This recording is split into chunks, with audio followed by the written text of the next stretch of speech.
2024 ya está disponible y una vez más son los países nórdicos los que obtienen las puntuaciones más altas y en primer lugar figura Finlandia, profe, que tiene ya 7 años atornillado en lo más alto de esta clasificación feliz. Así es. Y los Estados Unidos salió de los 20 primeros puestos de los países más felices del mundo y al parecer esto se debe a las puntuaciones de felicidad de los menores de 30 años, que fueron mucho más bajas que las de los mayores de 60 años. Y para hablar a profundidad de este informe mundial de la felicidad, tenemos vía Zoom a José González. Él es economista, banquero de inversión, comentarista, analista internacional y es un gusto siempre conversar con él. Bienvenido, José, a Puntos Cardinales. Es un gusto tenerte en nuestro programa. José, ¿estás allí? ¿Nos escuchas? No tenemos comunicación con José. Bueno, en Eh, todo caso, mientras logramos restablecer el contacto con José González, no me resulta llamativo o sorprendente que entre los menores de 30 años en ciudadanos estadounidenses em, tengan menores calificaciones en términos de claro, felicidad, justamente porque es el grupo que está teniendo mayores dificultades, problemas, claro. mayores problemas para acceder a niveles de bienestar, producto, bueno, de entornos Claro, económicos y políticos, lo ¿no? tenemos en línea. ¿Nos escuchas? ¿Aló? Hola Hola, José, José. ¿cómo estás? Hola Rafael, ¿cómo estás? Qué bueno, qué gusto escucharte. Igualmente, aquí está Lila Vanorio conmigo.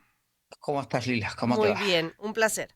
No sé si Igualmente. escuchaste la introducción, José. No, no, acabo de entrar. Ok, Ah, sí. venimos Sí me hablando la del pasó. informe mundial de la felicidad del año Correcto. 2024. Los Ajá. Estados Unidos salió de entre los primeros 20 puestos. El Sí, primer correcto. país, una vez más, de 7 años en el primer lugar, es Finlandia. Pero lo que nos llama la Correcto. atención es la salida de los Estados Unidos de los primeros 20 puestos. ¿A qué se lo Sí. atribuyes? Básicamente, el reporte, como sea, es un reporte que hace Gallup. Entrevistan 1.000 personas por país, son 143 países. Y en este año se concentran en el tema generacional, las edades. Dicen que tienen suficiente data para analizar ahora los grupos demográficos por edad. Los jóvenes, menores de 30 años, los mayores, más de 60 años, y lo que llaman las edades en el medio, 30, 44, 45, 59. Y analizan tres variables para que entendamos por qué está Estados Unidos y Alemania, donde están, que han caído, y por qué está subiendo, por ejemplo, el sudeste asiático, y por qué los países escandinavos se mantienen entre los 10, 5 primeros. Se analizan lo que llaman las evaluaciones de vida, ¿sí? Ujú. En las cuales que analizan el ingreso, el apoyo social, que dicen que es fundamental para la felicidad, la expectativa de una vida sana, libertad, generosidad, corrupción. Ya analizan Ya. emociones positivas y emociones negativas. ¿Cuáles son las emociones positivas? La risa, el gozo y el interés. Las negativas, la preocupación, la tristeza y la ira. Y Mm. en el caso norteamericano en particular, el grupo etario de jóvenes está negativo. La infelicidad en los Estados Unidos viene de este grupo de los menos 30 años y lo mismo sucede en Alemania. A ver, José, pero un tema. Finlandia es un Sí, país que puede tener, no sé si llega a 10 millones de habitantes, creo que no. correcto, Los Estados Unidos tiene 350 y tantos. Sí. correcto, Esas dimensiones tienen que incidir en estas valoraciones, Sobre ¿no? todo cuando la muestra es de correcto, 1.000 ciudadanos por país y Claro, estás hablando de una, correcto. ¿es proporcional, es representativo? sí. Exactamente. O sea, de nuevo, esto es un ejercicio estadístico que empieza Gallup y se van sumando una serie de instituciones, tanto académicas como comerciales, y siempre ha sido un reporte que tiene limitaciones, ¿sí? Ujú. Y además es una autodefinición. La parte de la evaluaciones de vida, que es a la que le da más peso la metodología de este reporte, más allá de las emociones positivas y negativas, que tiene que ver con condiciones más o menos materiales de la vida, ¿sí? Donde se forma esta felicidad día a día, que es lo que trata de medir el reporte de Gallup.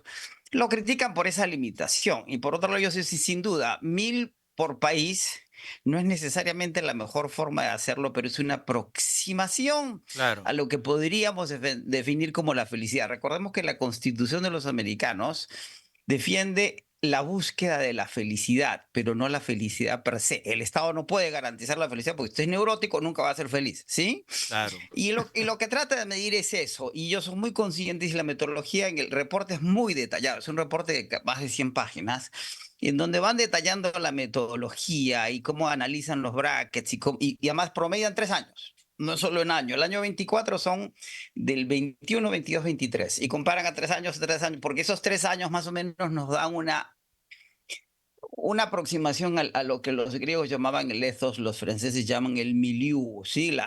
Las consideraciones de la gente. Y es cierto lo que dices, Rafael, ellos lo señalan de que no es lo mismo calificar a 6 millones que a 330 millones, donde la felicidad se diluye. Además, ellos hablan también de la inequidad en la felicidad, que también analiza el reporte, ¿sí? No es lo mismo los que tienen todo y son más o menos felices y su infelicidad puede ser neurótica, que los que no tienen nada y su infelicidad es material. Y además hay otros, ahí incluyo a los japoneses y a los coreanos del sur, Ujú. que viven Ujú. en unas sociedades altamente competitivas Correcto. y que les producen unas insatisfacciones prácticamente estructurales, que eso es lo que uno recoge en los informes de esos países, ¿no? Correcto, hay una gran desesperanza entre los jóvenes en general en el mundo occidental. Grandes avances en el reporte este año en Europa oriental. Y fundamentalmente por los jóvenes. Cuando vemos, por ejemplo, quiénes son los más felices, los finlandeses y después los daneses. En términos de jóvenes, los lituanos. Segundos, los israelíes. En términos de mayores, Dinamarca y Finlandia. Y en el reporte subrayan una y otra vez este tema del apoyo social. Ahí nos podemos acordar de Franklin Delano Roosevelt y el New Deal. A lo único que le tenemos que tener miedo es al miedo mismo. El Estado soporta a la gente, la ayuda, la asiste en su peor momento, ¿sí? Sobre Y esto, es... sobre Ujú. esto que acabas de mencionar, me parece que es clave el tema de la protección, que has dicho que es uno de los indicadores de cuán protegidos se sienten los ciudadanos por el Estado. Y son estados que, si bien defienden muchísimo las libertades, también tienen un bienestar social, es decir, políticas sociales. Correcto, es el estado del bienestar. No es Claro. casual, hablan también de que en la pospandemia se ha multiplicado la benevolencia, particularmente entre los jóvenes, ¿sí?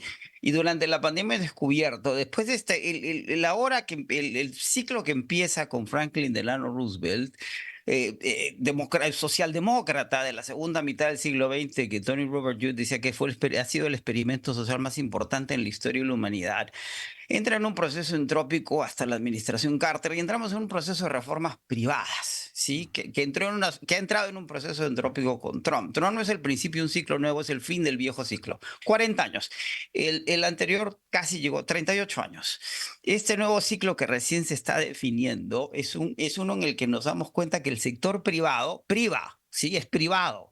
No se encarga de la gente, y el sector público, sí, hay una nueva discusión sobre el progresismo, que es el rol del Estado en el bienestar de la gente, ¿sí? Ujú. Básicamente vía políticas fiscales. Eso es lo que viene, y no es casual que los escandinavos, que tienen el estado de bienestar más sólido en el mundo, estén entre los primeros constante y sostenidamente, ¿sí? Ahora, y ese es un tema de la sociedad norteamericana permanente, y es el Ujú. tema de la salud. Bueno, Ujú. de Correcto. alguna manera fue lo que la bandera de Obama.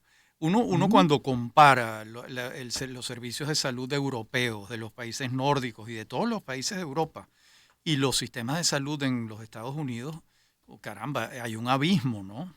No me refiero a Correcto. la calidad, me refiero a la Uh, extensión del estado de bienestar en esa Ujú. materia en los Estados Unidos, ¿no? y sin ir muy lejos, Rafael, Canadá, hacia el Sí. norte, cruzando la frontera, ¿sí? Recordemos que si hay un país capitalista, es los Estados Unidos. Es el individualismo cuáquero, ¿sí? Sí. Este país fue fundado por libertarios cuáqueros huyendo de las imposiciones de la corona inglesa en términos de religión y de Europa. Y eso es parte del NDA de los americanos, competitivo, Ujú. depredador, consumidor. O sea, lo que viene. con el capitalismo básicamente, más un capitalismo basado en el consumo y en una industria financiera muy, muy poderosa. Y la resistencia a crear un seguro de vida universal no es que no podamos. Si pueden los canadienses, podemos nosotros. Si Porque pueden los ustedes no, españoles, claro, claro. porque es un tema ideológico, Rafael, porque Pero es eso es increíble socializar eso. la medicina y es muy ideológico, eso es socialista, por lo tanto no lo podemos permitir. Claro. Y por otro lado, porque los intereses de las farmacéuticas, Mm. del lobby, de los intereses alrededor de los hospitales y médicos, son muy grandes. Aquí hay pacientes de más de 60 años que le hacen todas las operaciones del planeta porque tienen seguro, ¿sí? Es decir, esa mentalidad que uno siente cuando entra a un supermercado en Miami o una tienda de lujo en la Quinta Avenida en New York, también está en la medicina. Y por eso es que no tenemos una Ujú. medicina universal y por eso es que ha habido 3 intentos en la Corte Suprema de cancelar Obamacare, que no han tenido éxito y Obamacare sigue subiendo, sigue siendo efectivo. Es el primer paso en una transformación que nos va a tomar todavía más tiempo. Y eso es un José, poco lo que sentimos, ese estado del bienestar que establece FDR, o sea, el welfare, el seguro social, es la ley de bancarrotas. Son todas una cantidad de leyes que se establecen entre el año 32 y el año 36 y que se han diluido con las reformas de Reagan y con las reformas de Thatcher, que no llegaron a tocar al resto de Europa. Recuerda que desde los Estados Unidos todos los presidentes franceses son socialistas, no importa si son conservadores, porque es otro tipo de sociedad, ¿sí? bueno, Claro. pues, Eh, valga Ujú.